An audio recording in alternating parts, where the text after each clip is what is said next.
टिप्पणियां किस नजर से देखते हैं आप? आज जिस इंडिया में हम जी रहे हैं उस पर एक स्टिंगिंग ऑब्जर्वेशन है ये सुप्रीम कोर्ट की। संदीप जी, मैं आपकी बात सुन रहा था जी। आपने कहा कि सुप्रीम कोर्ट ने कहा कि नुपुर शर्मा के ऊपर सत्ता का नशा हावी हो गया था और उसने बिना किसी बात की परवाह किए ये टिप्पणियां की। मेरे ख्याल में यही बात सुप्रीम कोर्ट पर भी लागू होती है। सुप्रीम कोर्ट स्वयं बिना किसी जांच के किसी को दोषी नहीं ठहरा सकता। सुप्रीम कोर्ट के पास मामला जो गया था वो एफआईआर ट्रांसफर करने के लिए गया था, न कि नुपुर शर्मा के ऊपर दोष सिद्ध करने के लिए। मुझे नहीं समझ आता कि सुप्रीम कोर्ट ऐसी जबानी टिप्पणियां कैसे कर सकता है। अगर सुप्रीम कोर्ट में दम होता तो वो इसे लिखित ऑर्डर के रूप में देता। सुप्रीम कोर्ट ने लिखित ऑर्डर में सिर्फ पिटीशन डिसमिस्ड एज विथड्रॉन क्यों लिखा?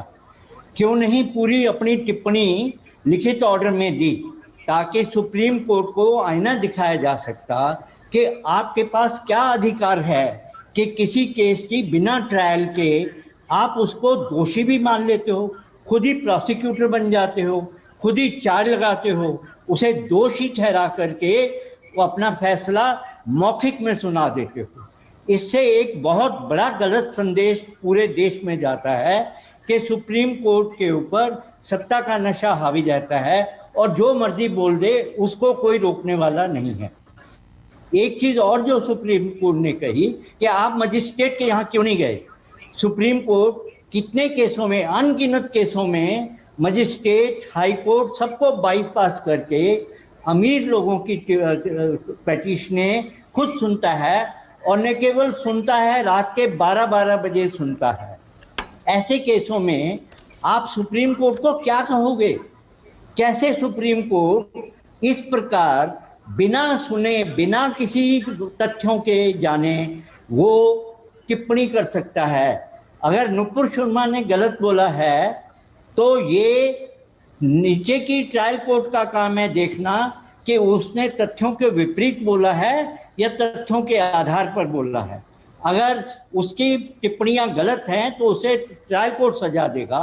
सुप्रीम कोर्ट ने तो ट्रायल कोर्ट के लिए एक गाइडलाइन लेकर दी कि अगर टीवी डिबेट में किसी ने कहा तो वो दोषी है, उसको पूरे देश से माफी मांगनी चाहिए। और मेरे ख्याल इस स्टैंडर्ड के हिसाब से तो सभी टीवी चैनल्स के जितने एंकर हैं, जितने वहां खड़े होते हैं, जितने पेश होते हैं, जितने डिबेट करते हैं, एंकर्स के बारे में, पत्रकारों के बारे में भी बोला है और ये justice SN Dhingra supreme court ने कि एंकर क्या कर रही थी, महिला एंकर थी, कि क्या कर रही थी जब ऐसे भड़काऊ बयान दिए गए। And you are hitting the nail on the head. मेरे पास वो ऑर्डर भी है सर, एक मिनट सुनिएगा, थोड़ा दर्शकों को मैं बता दूं। आया भी जाता है और बोला भी जाता है।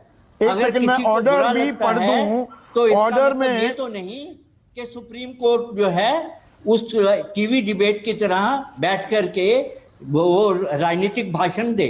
ये एक टोटल राजनीतिक भाषण था सुप्रीम कोर्ट का, जिसके से मैं बिल्कुल सहमत नहीं हूं। सुप्रीम कोर्ट ने जितनी बातें कही हैं सारी की सारी गलत है। आप सारी की सारी गलत कह रहे हैं। आपको मेरी आवाज आ रही है जस्टिस एसएन ढींगरा? मेरे को अब आपकी आवाज आ रही है, बोलिए जी। तो सुप्रीम कोर्ट, ये देखिए जो ऑर्डर है, ये learned counsel for the petitioner seeks and is permitted to withdraw the present writ petition with liberty to avail the alternate remedies available under the law. The writ petition is dismissed as withdrawn. ये सिर्फ इतना order है, पर जो बातें कही गई, एक मिनट सर सुनिए ना, मैं भी तो यही कह रहा हूं कि ये ऑर्डर इतना क्यों मैं है? आप ही की बात की तस्दीक कर रहा हूं, पर बात सुनिए ना सर।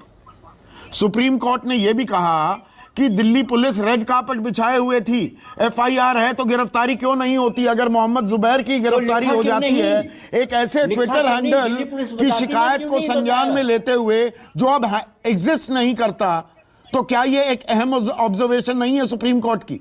मैं ये ऑब्जर्वेशन क्यों देते हैं ओरल में, क्यों नहीं राइटिंग में देते, ताकि दिल्ली पुलिस को कोर्ट में खड़ा करके सजा दे सकें। क्यों देते हैं ओरल?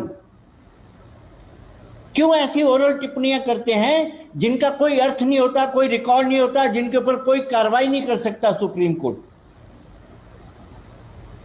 पर आज की तारीख में जो हमारे समाज की स्थिति है उस पर सुप्रीम कोर्ट की ये टिप्पणियां वो क्या दर्शाती हैं? समाज ऐसा हो गया है या समाज के बारे में गलत बयानी सुप्रीम कोर्ट कर रहा है? क्या आप ये कह रहे हैं? देखिए, ये दर्शाती है कि सुप्रीम कोर्ट के ऊपर पावर का ज्यादा नशा है बजाय नुपुर शर्मा के ऊपर। कौन सी पावर का नशा है कि सुप्रीम कोर्ट के जज हैं? जो सुप्रीम पावर, जो मर्जी कह दो, कोई पूछने वाला नहीं है, कोई टोकने वाला नहीं है, कंटेम्प्ट में किसी को भी अंदर कर दोगे। ये कम पावर है? ये आपके पास है क्या? ये किसी पॉलिटिशियन के पास है? तो पुलिस जो इस पावर का बेजा इस्तेमाल करती है, जिस पर तो सुप्रीम कोर्ट ने ये टिप्पणी की, देखिए, पुलिस को अगर करती है तो नोटिस दो, उससे पूछो, उसको सजा दो, उसे सुनो, अंदर भेजो। लेकिन पब्लिकली भाषण क्यों देते हो भाई? किसने कहा है कि भाषण दो? आप पॉलिटिशियन बन जाओ, सुप्रीम कोर्ट के जज क्यों हो आप? और जो खाकी पर खादी का वर्चस्व दिखाई देता है, जो पॉलिटिकल मास्टर्स के कहने पर किसी का घर ढहा दिया जाता है, किसी की गिरफ्तारी कर ली जाती है, किसी को जमानत नहीं मिलती, वो ऑब्जर्वेशन को क्या हम नजरअंदाज कर दें? तो वो जाते हैं ना। आप देखिए, सुप्रीम कोर्ट जो है रात के 12 बजे भी जमानत की अर्जियां सुनता है, तो क्यों नहीं सुनता? वो किसकी सुनता है आप भी जानते हैं, मैं भी जानता हूं। रात के 12 बजे अगर वो एलन थापर की जमानत अर्जी सुन सकता है तो किसी की भी सुन सकता है। अगर वो रात के 12 बजे अपने घर के दरवाजे बड़े बड़े बिजनेसमैन के लिए खोल सकता है, तो इन आम आदमी लोगों को भी अपने घर के में दरबार लगा के सुन ले। किसने मना किया?